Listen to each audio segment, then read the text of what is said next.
Arestado po sa Las Piñas ang isang Nigerian at kanyang kinakasama matapos mahulihan ng shabu. Nakatago po ang ilegal na droga sa solar lights. Ang depensa ng dayuhan sa balitang hatid ni John Consulta. Sa bahaging ito ng Las Piñas na harang ng NBI Special Task Force ang sasakyang ito na may package na may lamang umanong droga. Inaresto ang isang Nigerian at kanyang live-in partner. This is yours. Yes, sir. Someone asked me to send it to Nigeria. Nang buksan ang kahon, tumambad ang ilang piraso ng solar lights. At nang buksan ang loob, bumungad na ang itim na plastic na isiniksik sa loob.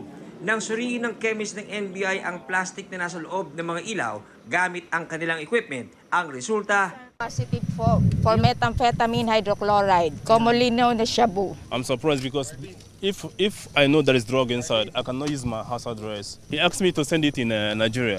What nationality? Nigeria also.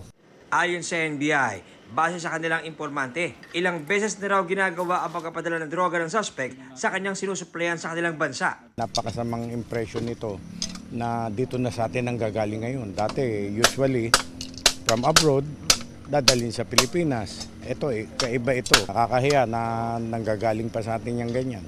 Inaalam pa ng NBI ang halaga ng nasabat na droga.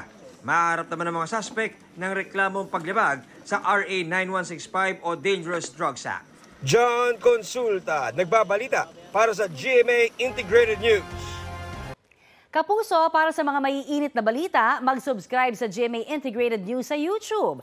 Sa mga kapuso naman abroad, subaybayan nyo kami sa GMA Pinoy TV at sa www.gmanews.tv.